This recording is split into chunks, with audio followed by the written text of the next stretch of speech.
Hi, ഇന്നത്തെ video എന്താണെന്ന് വെച്ച് കഴിഞ്ഞാൽ നമ്മൾ കഴിഞ്ഞ വീഡിയോയിൽ പറഞ്ഞിട്ടുണ്ടായി നമ്മുടെ റെട്ടേലിൻ്റെ കുഞ്ഞിന് ഓവർ ഫീഡായി പോയി കഴിഞ്ഞാൽ നമ്മൾ എന്ത് ചെയ്യുന്നു. അപ്പോൾ അതിനെക്കുറിച്ച് പറയുന്നൊരു വീഡിയോ ആണ്. എന്തായാലും എല്ലാവരും ഫുള്ളായിട്ട് കാണുക. എനിക്ക് പറയാനുള്ളത് ഈ ഓവർ ഫീഡിങ് ആവാനുള്ള കാരണം എന്താണെന്ന് കേട്ടോ. അപ്പോൾ ഒന്നാമത്തെ കാര്യം എന്താണെന്ന് വെച്ച് കഴിഞ്ഞാൽ ഒരു ഫീഡ് എടുക്കുന്നത് കാണാൻ നല്ല രസമാണ്. അപ്പോൾ നമ്മൾ എന്ത് ചെയ്യും, കുറേ ഫീഡിങ്ങിന് ഇട്ടുകൊണ്ടിരിക്കും, അവരെല്ലാം കഴിക്കുകയും ചെയ്യും. അപ്പോൾ എന്ത് പറ്റും, ഓവർ ഫീഡാവും, ഫിഷ് ഡെഡായി പോകാനുള്ള ചാൻസ് അവിടെ ഉണ്ട്. രണ്ടാമത്തെ കാര്യം എന്താണെന്ന് വെച്ച് കഴിഞ്ഞാൽ പെട്ടെന്ന് വളർച്ച ഉണ്ടാവാനായിട്ട് എന്ത് ചെയ്യും, ഓവർ ഫീഡ് ചെയ്യും, ഫിഷ് എല്ലാം കഴിക്കും, ഡെഡായി പോകാനുള്ള ചാൻസ് ഉണ്ട്.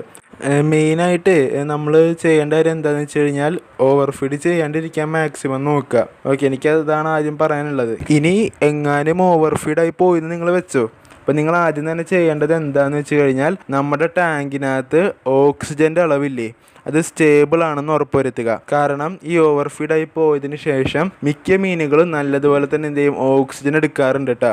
അപ്പോൾ ആ ഒരു സമയത്ത് ടാങ്കിനകത്തുള്ള ഓക്സിജൻ്റെ അളവ് കുറവാണെന്നുണ്ടെങ്കിൽ എന്ത് ചെയ്യും, ഫിഷിൻ്റെ ഹെൽത്തിനെ നല്ലതുപോലെ തന്നെ ബാധിക്കും. അപ്പോൾ ആ സമയത്ത് എന്ത് ചെയ്യുക, ഈ എയറേഷനൊക്കെ കൊടുത്തു കഴിഞ്ഞാൽ ഓക്സിജൻ്റെ ലെവൽ എന്ത് ചെയ്യും, ഓക്കെ ആവും, ഒരു സ്റ്റേബിളാവും. അപ്പോൾ ഫിഷിൻ്റെ ഹെൽത്തും എന്ത് ചെയ്യും, ഓക്കെ ആവും കേട്ടോ. അതേപോലെ തന്നെ കുറച്ച് കല്ലുപ്പ് ഇട്ട് കൊടുക്കുക. കല്ലുപ്പ് എന്തിനാണ് ഇടണമെന്ന് ചോദിച്ചു കഴിഞ്ഞാൽ ആ ഒരു ടോക്സിൻസ് കാര്യങ്ങൾ വെള്ളത്തിനകത്തുണ്ടെങ്കിൽ അതൊക്കെ പോകാനായിട്ടാണ് കേട്ടോ. ഈ എയറേഷൻ കാര്യങ്ങളൊന്നും ഇല്ലാണ്ട് മീനെ വളർത്തുന്നവരെന്ത് ചെയ്യുക, ഒരു 50% വാട്ടർ ചേഞ്ച് ചെയ്യുക. ആ ഒരു 50% വേസ്റ്റും കാര്യങ്ങളെല്ലാം ഡ്രെയിൻ ചെയ്ത് കളയണം കേട്ടോ. എന്നിട്ട് ബാക്കി ഒരു 50% ടാങ്കിൽ തന്നെ ഉണ്ടാവും. അത് മീൻ സ്ട്രെസ്സ് കൂടാണ്ടിരിക്കാൻ വേണ്ടിയിട്ടാണ് ആ ഒരു വെള്ളം നമ്മൾ ടാങ്കിൽ കീപ്പ് ചെയ്യുന്നത്. പിന്നെ ഒരു കാര്യം നോക്കേണ്ടത്, ആ ഒരു വെള്ളത്തിൽ ഒരിക്കലും എന്തുണ്ടാകാൻ പാടില്ല, നമ്മുടെ ഈ ഒരു വേസ്റ്റ് കാര്യങ്ങളൊന്നും ഉണ്ടാകാൻ പാടില്ല കേട്ടോ. എന്നിട്ട് പുതിയ വെള്ളം വലിയ സ്ട്രെസ്സും കാര്യങ്ങളൊന്നും ഇല്ലാണ്ട് പതുക്കെ ഒഴിച്ചു കൊടുക്കുക. മീൻ സ്ട്രെസ്സും കാര്യങ്ങളൊന്നും കൂടരുത് കേട്ടോ. പതുക്കെ ഒഴിച്ചു കൊടുത്താൽ മതി.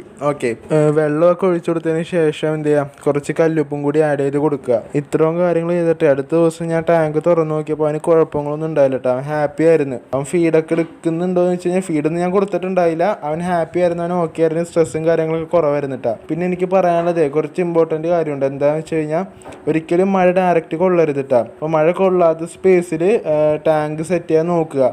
ഓക്കെ, അപ്പോൾ ആ ഒരു കാര്യം റെട്ടേലിനെ വളർത്തുമ്പോൾ ഇമ്പോർട്ടൻ്റ് ആണ് കേട്ടോ. പിന്നെ ഞാൻ ചെയ്തത് എന്താണെന്ന് വെച്ച് കഴിഞ്ഞാൽ കുറേ വാഴയുടെ കാര്യങ്ങളൊക്കെ ഉണ്ടായിരുന്നു, ഉണങ്ങിയ വാഴല, അതൊക്കെ ടാങ്കിൽ നിന്ന് എടുത്ത് ഞാൻ മാറ്റി. കാരണം എന്താണെന്ന് വെച്ച് കഴിഞ്ഞാൽ കുറേ നാൾ ഈ വാഴല കിടന്നു കഴിഞ്ഞാൽ ഇത് മൊത്തം ഓക്സിജൻ വലിച്ചെടുക്കും. അപ്പോൾ മീന് കിട്ടാവുന്ന ഓക്സിജൻ കുറയും കേട്ടോ. അപ്പോൾ അങ്ങനത്തെ ഒരു പണിയുണ്ട്. പിന്നെ ഫീഡ് കൊടുക്കണമെന്ന് ചോദിച്ചു കഴിഞ്ഞാൽ ഞാൻ പറയുന്നത് ഇത്രേ ഉള്ളൂ, ആ ഒരു ഫിഷിൻ്റെ കണ്ടീഷൻ നോക്കിയിട്ട് ഫീഡ് കൊടുക്കുക. ഭയങ്കരമായിട്ട് വയറ് ബൾജ് നിൽക്കുന്നുണ്ടെങ്കിൽ 2 ദിവസം ഫീഡൊന്നും കൊടുക്കണ്ട. ആ ഒരു ഇതനുസരിച്ച് കണ്ടീഷൻ അനുസരിച്ച് നോക്കിയാൽ മതി. ഇപ്പോൾ എൻ്റെ മീന് ഭയങ്കര ഒരു ബൾജിങ് ഉണ്ടായില്ല, അതുകൊണ്ട് തന്നെ അടുത്ത ദിവസം ഒരു കുറച്ച് ഫീഡ് ഞാൻ കൊടുത്തിട്ടുണ്ടായി, ഒരു 6-6:30 ആ ഒരു ടൈം ആയ സമയത്ത്. ഇത്രയും കാര്യങ്ങളാണ് കേട്ടോ ഞാൻ ചെയ്തത് ഓവർ ഫീഡ് ആയ ഒരു ടൈമിൽ. ഓക്കെ, അപ്പോൾ നമുക്കിനി അടുത്തൊരു വീഡിയോയിൽ കാണാം. അപ്പോൾ ഇവരുടെ കൂടുതൽ അപ്ഡേറ്റ്സ് കിട്ടാനായിട്ട് ചാനൽ സബ്സ്ക്രൈബ് ചെയ്ത് ഈ വീഡിയോ ലൈക്ക് ചെയ്ത് ഷെയർ ചെയ്ത് മാക്സിമം സപ്പോർട്ട് ചെയ്യാം കേട്ടോ.